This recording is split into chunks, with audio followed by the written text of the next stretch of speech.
an overground Maoist and a closet anarchist? I'm not here to comment on what any colleague in the Congress But that is exact. I am not here to 1 minute, let him justify or not justify. This gentleman I am is not saying what I am willing saying. to comment on what Congress has said. He is not willing to this is comment unfair. on what... One minute. Mr. Punj, my question is to him. Let him respond. This is a very unfair to conduct a debate. I'm not here to suffer. I'm not here. Okay, here's a question. And you cannot disown the party you represent. 1 minute, gentlemen. I'm coming in, Mr. Punj.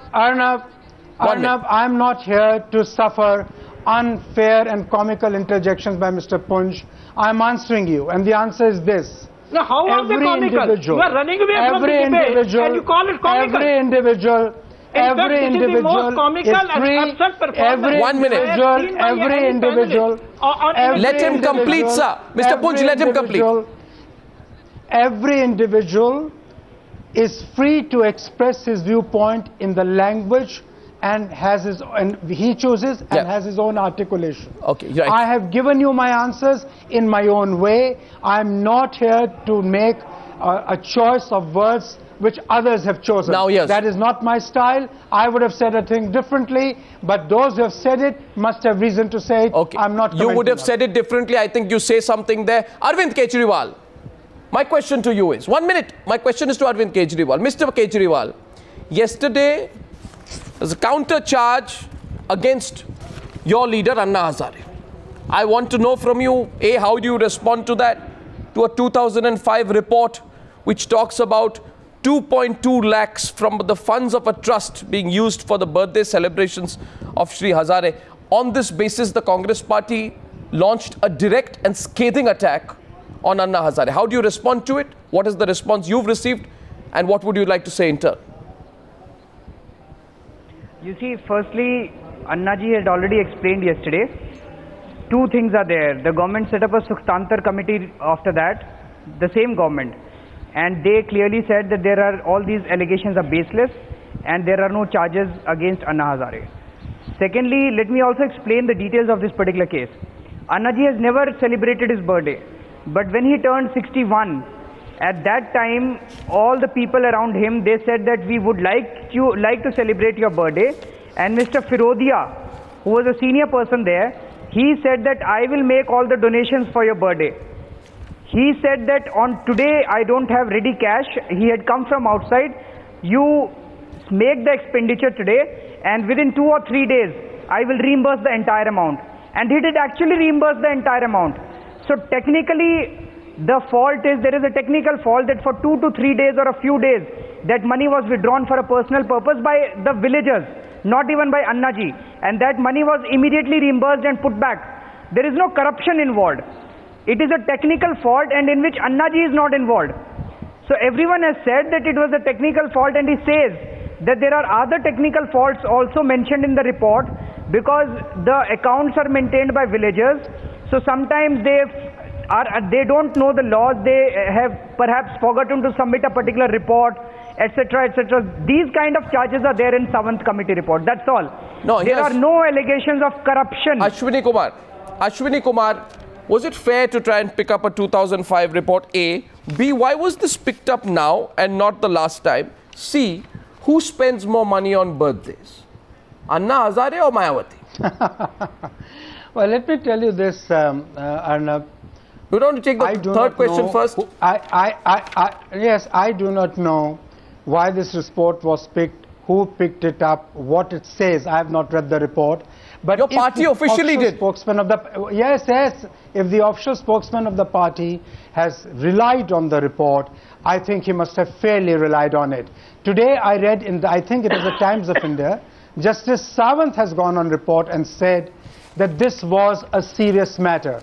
Now here is Mr. Kejriwal seeking to defend it as a technical irregularity in the face of the observation of a former Supreme Court judge who is the author of the report, who has explained the report and said this was indeed a serious matter. Now, will it work? But beyond that, I cannot go. Well, whether will it will work or not, only time will tell. An attempt to... I'm not going into that. No, I'm asking you for your assessment, Mr. Kumar. Do you think, by picking up a 6-year-old report, you will be able to discredit Anna Hazare. Do you think this will be? Can I sit in? Well, can I sit in judgment or the collective wisdom of the people who will have their own view of the matter? Let the people in their wisdom decide. Who am I to decide whether it will work or not at this time of the day? Arvind, you wanted to respond? Can I just respond to that? Yeah. Yeah, I just want to clarify that Justice Sawant also has mentioned this as a technical fault in his report. He has not said it is corruption. Please kindly read the report.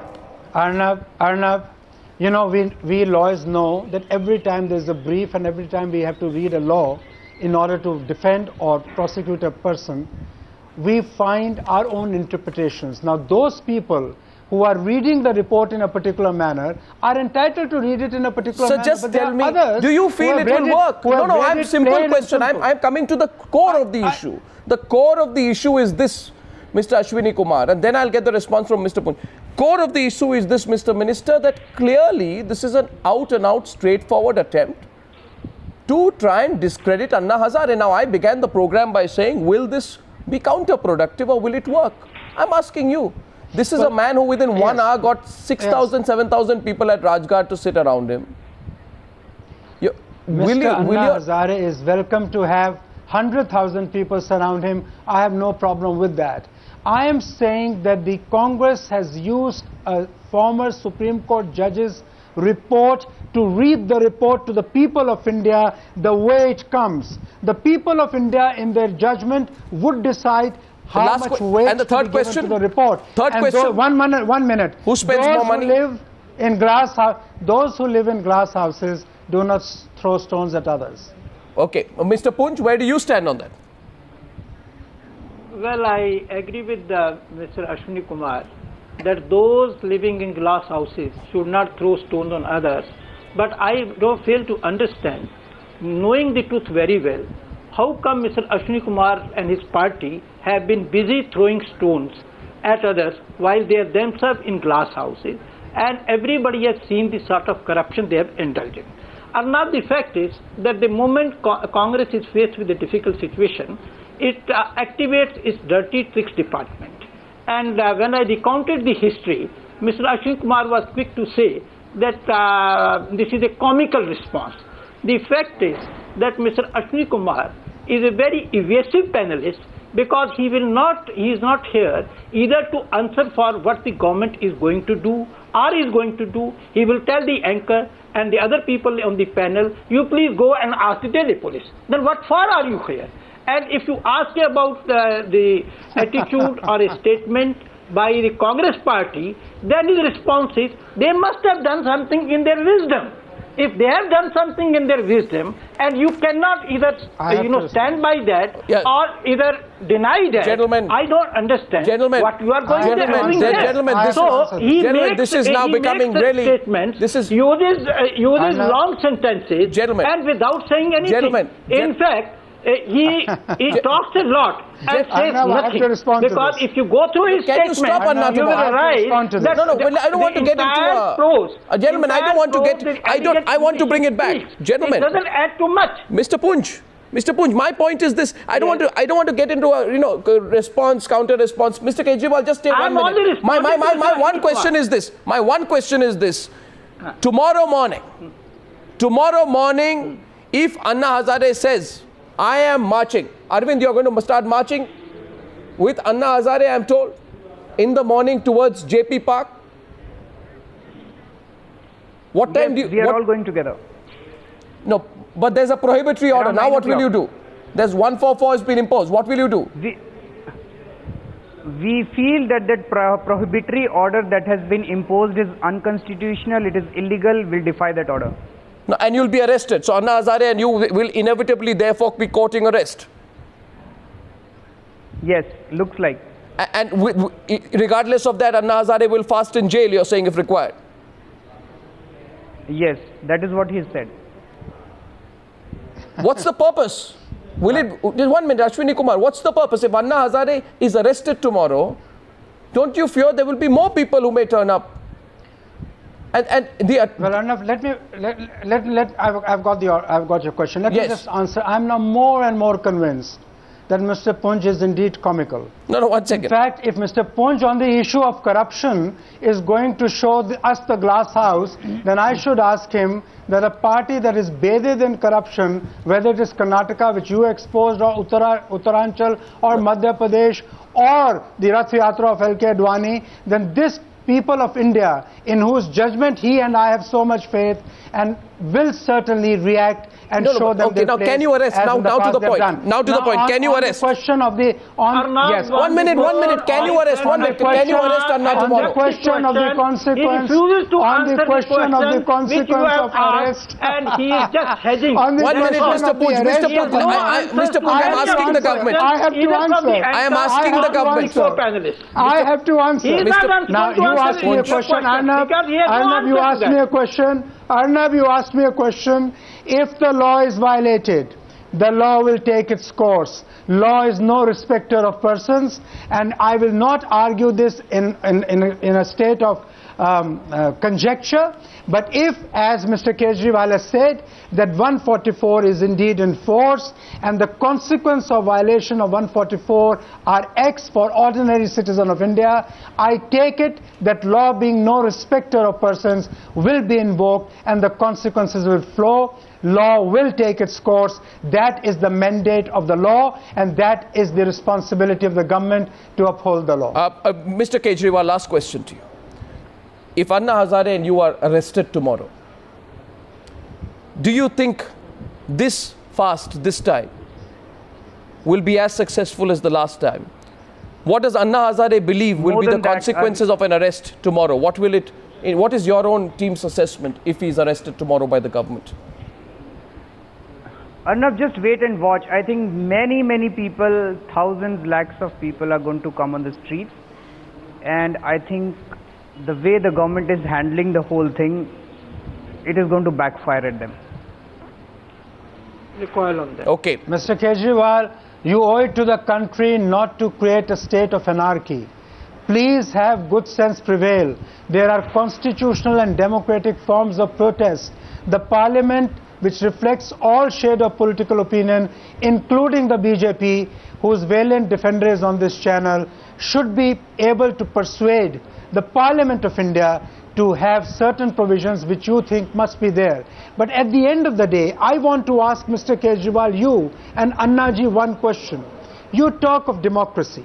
Democracy is ultimately a contestation of ideas. You say a particular provision is necessary in the bill for its effectiveness. Suppose the Parliament, representing the people of India in their wisdom, were to think otherwise, will you still violate the law? If that is what you are going to do, that is certainly not the Gandhian way. I appeal to you in all humility. Sir, I'm asking once again, do not create anarchy in this country. No, one sec. Mr. Question is to Mr. Kejriwal. Question is to Mr. Kejriwal. Mr. Kejriwal, just respond directly, please. You're being accused of trying to create anarchy tomorrow by violating government prohibitory orders. Ashwini ji has raised a few issues in his question. One is that are we creating an anarchy? I would say it is the corruption of the corrupt people in the government which have created an anarchy in this country, who are looting the country, and there is no possibility that they would be punished because the kind of laws and the anti-corruption setup that we have and which we want to get tightened through this law. As a lawyer. Secondly, I think the government is hiding. They have created a smoke screen. They are citing constitution, they are citing parliament, they are citing standing committee, and they are hiding behind the parliament and they are hiding behind the standing committee, and they have presented a law which encourages corruption, protects corrupt people, and victimizes the people who raise their voice against corruption. I think the government is guilty of insulting the parliament of this country. I think the government is guilty of violating the constitution and democratic principles of this country. Please don't hide behind the parliament. Present Jan Lokpal bill to the parliament, and let's have a healthy discussion in parliament rather than wasting the precious time of the parliament in discussing this ineffective bill. Okay, on the News Hour tonight, I'm thanking my panelists on Section 1 tonight. Will you at least allow No, Mr. Kumar. Determine whether Parliament has been insulted or not. Okay. Will you at least allow Parliament to determine whether Mr. Parliament Kumar, you has made been your point. insulted or not? You made your point, and the story tonight is, as I go to my break, gentlemen, with a big thank you to participating Section 1 debate tonight.